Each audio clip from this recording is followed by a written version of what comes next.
আল্লাহর নবী হযরত ইউনূস আলাইহিস সালাতু ওয়াস সালামকে মাছে খেয়ে ফেললো। তিনি মাছের পেটের মধ্যে, মাছে যখন তারে খায়, মাছের পেটের মধ্যে তিনি চিন্তা করলেন, আমি কি বেঁচে আছি নাকি মরে গেছি?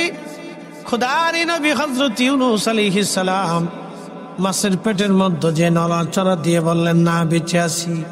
তখন তিনি দাঁড়াইয়া মাছের পেটের মধ্যে সেজদার মধ্যে চলে যায়, বললেন, লা ইলাহা ইল্লা আনতা সুবহানাকা ইন্নী কুনতু মিনাজ জালিমিন।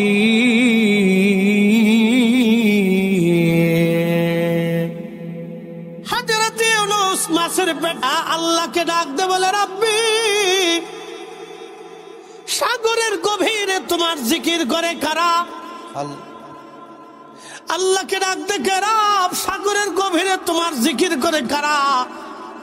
সাগরের গভীরেও তোমার আল্লাহ আল্লাহ আল্লাহ আল্লাহ আল্লাহ আল্লাহ আল্লাহ আল্লাহ জিকিরের আওয়াজ আসে। আল্লাহ কারা জিকির করে? আল্লাহ বললেন, ইউনূস, সাগরের পানি, সাগরের মাছ, সাগরের কঙ্কর, সাগরের বালি, সাগরের পোকামাকড়, সাগরের জীব জানোয়ার, আমি আল্লাহর অল টাইম সর্বসময় আল্লাহ আল্লাহ আল্লাহ আল্লাহ জিকির করে।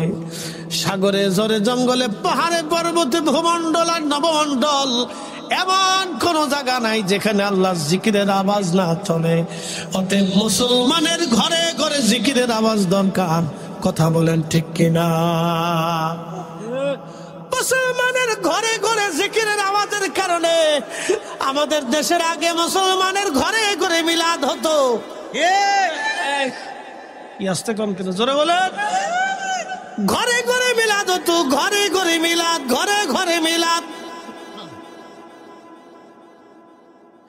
ঘরে ঘরে মিলাদ।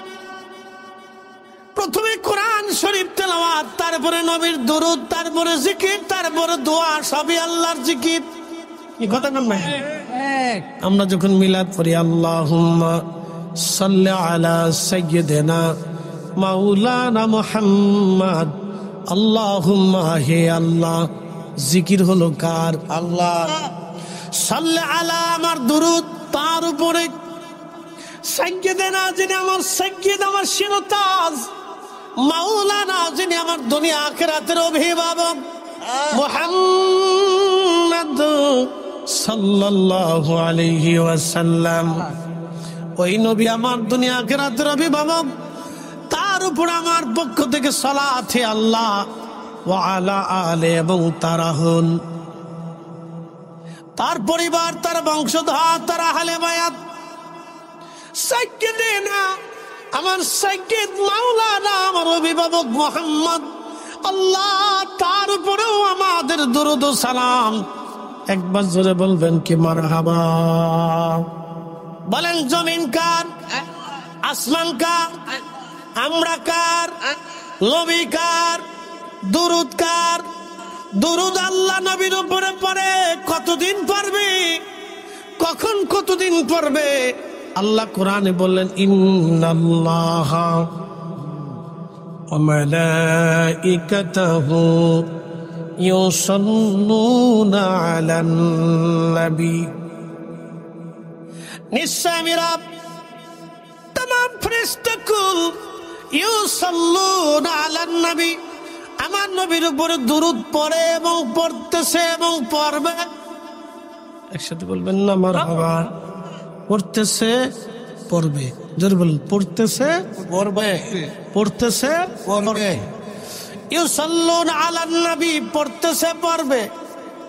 মিশকাতুল মাসাবির বাবুল কারামাতের ভিতরে একখানা হাদিস আসছে আম্মা জান আয়েশা সিদ্দিকা থেকে।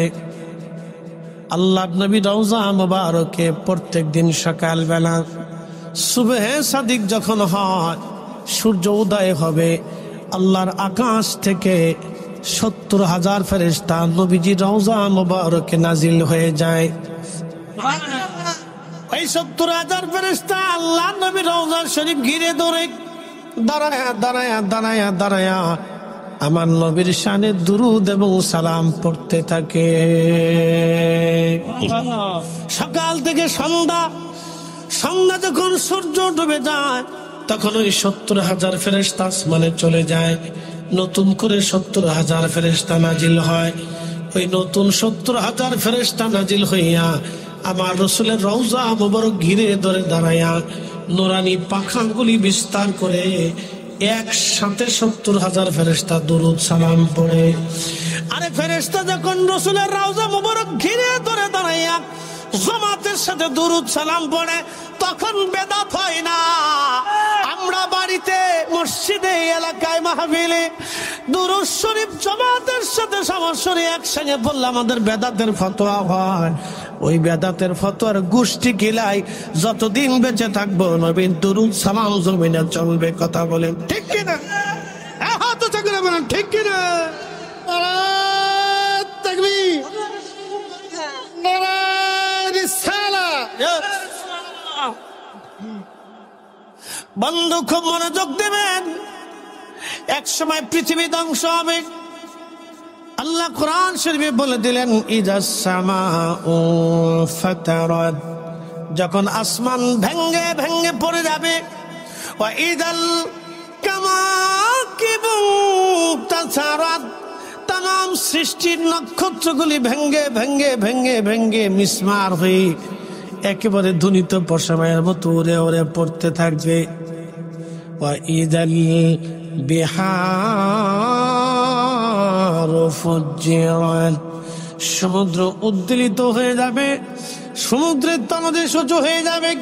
পৃথিবীতে সমস্ত সাগরের পানিগুলি পৃথিবীতে আছাড় মারবে। तमाम পৃথিবী ধুয়ে পাল্লে একবারে পরিষ্কার করে সাগর নিয়ে চলে যাবে। ওয়া ইযাল কুবুরু বুসিরাত, কবর থেকে মানুষ উঠে যাবে। একসাথে বলবেন আল্লাহু আকবার। ঘুম আসছে নি দাদু? রাত তো বেশি, আপনাদের বয়স্ক মানুষ, মনে 2টা বাজে, এখনো বসে রয়েছেন। কোন আশায় বসে রয়েছেন? সাথে আপনার কিসের লোভ এখানে? এখানে তো আইলে আবার নতুন করে 25 বছর ফেরত পাবেন না। আবার সুন্দরী একটা দাদি পাওয়ারও সুযোগ নেই। বাড়িতে যদি জানে তাহলে আর ঘরে উঠতে দেব না, শেষ। তুমি ডিলেট। তো এখানে বসে থাকার অর্থ কি? অর্থ একটাই, আল্লাহকে খুশি করার জন্য, রসুলকে খুশি করার জন্য। কথা কন না কেন? ঠিক কিনা? হ্যাঁ স্বামী, বাবার দরবারের মুহিব্বিন, এলাকাবাসী মনোযোগ দেন। আল্লাহর কোরআন বলল ইযাল কুবুরু বুসিরাত, কবর থেকে মানুষ উঠে উঠে আল্লাহর দিকে দাবিত হতে থাকবে। সেই দিন দৌড়াইতে থাকবে সবাই উলঙ্গ ল্যাংটা। একসাথে বলবেন সুবহানাল্লাহ। সবাই কি উলঙ্গ? আমাদের প্রধান উপদেষ্টা যিনি ডক্টর ইউনূস সাহেব, তিনিও কি উলঙ্গ? জোরে বলেন। রাশিয়ার প্রেসিডেন্ট উলঙ্গ, আমেরিকা উলঙ্গ, চীন উলঙ্গ, সৌদির রাজা, কুয়েতের রাজা, বাহরাইনের রাজা, পৃথিবীর এমন কেউ নাই সেদিন উলঙ্গ না হবে। ল্যাংটা, কাপড়ও নাই, পোশাকও নাই, জুব্বাও নাই, পকেটও নাই। যদি তাই না হবে তাহলে বলেন দুনিয়াতে অপরাধ করে, অন্যায় করে মানুষের সম্পদ মেরে খাওয়ায় লাভ কি? ঠিক আছে, ওদিন তো ল্যাংটাই উঠবো, উলঙ্গ উঠবো, কিচ্ছু থাকবে না সেই দিন। আহা, উঠবো সেই দিন একা একা, আল্লাহর আদালতে দাঁড়াবো একা একা। সেই দিন পোশাক হবে না, কিছুই হবে না। তাহলে বলুন, হে স্বামীবাদের ওদের মানুষ, ঘাটাইলের মুসলমান, তাহলে বলে দিয়ে যান, দুনিয়াতে অন্যের সম্পদ মেরে খেয়ে, অন্যের টাকা মেরে দিয়ে, অন্যের হক মেরে দিয়ে, সুদের কারবারি করে দিয়ে, ঘুষের কারবারি করে দিয়ে এত বিরাট সম্পদের পাহাড় করে লাভ হলো কি যদি ল্যাংটায় ওঠা লাগে? সরে বলে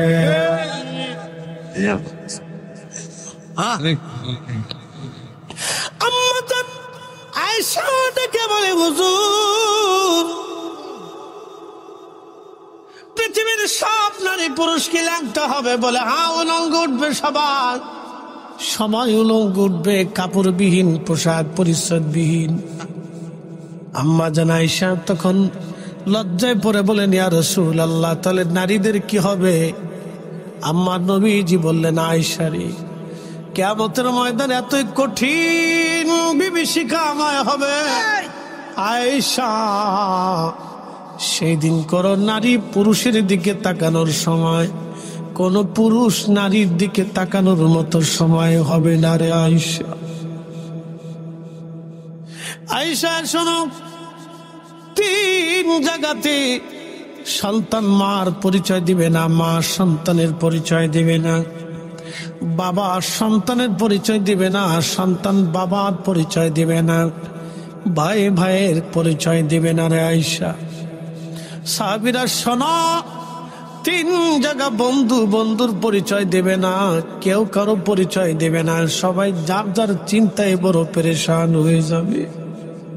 সাহাবীরা ব্যাকুল হয়ে গেলেন, বলে হুজুর সেই 3 কঠিন জায়গা কোন জায়গা? নবী বললেন, প্রথম নম্বর মিজানের পাল্লা, যখন নেকি আর গুনাহগুলি ওজন করা হবে, ওই সময় কেউ কারো কথা মনে রাখবে না রে সাহাবীরা।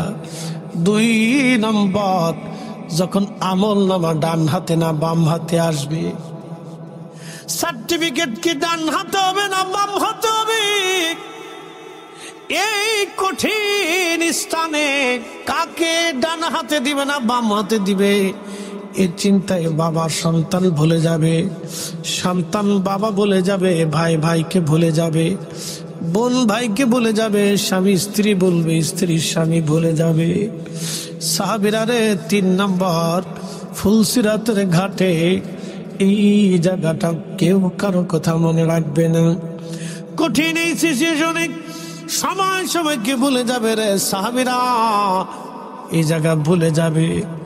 সাহাবীরা পেরেশান হয়ে গেলেন, ইয়া রাসূলুল্লাহ উপায় কি? তখনই নবী ডাক দিয়ে বলেন, সাহাবীরা রে, সবাই যখন সবাইকে ভুলে যাবে, তোমরা শোনো, আমি রাসূল এই 3টা জায়গা আমার উম্মত পাহারা দিতে থাকবো। এই না চিৎকার মেরে বলেন না ইয়া রাসূলুল্লাহ, না না হাত উঁচা করে বলেন ইয়া রাসূলুল্লাহ, নবী আছে কি নাই, নবী লাগবে কি লাগবে না, নবীর সুপারিশ দরকার আছে না নাই? অতএব নবীর সুপারিশ যদি পাইতে হয় দুরূদ সালাম পড়তেই হবে, কথা কোন ঠিক কিনা? কারো বেদাতের ফতোয়া মানি না, মানবো না, হাত উঁচা করে বলেন রাজি আছি না না?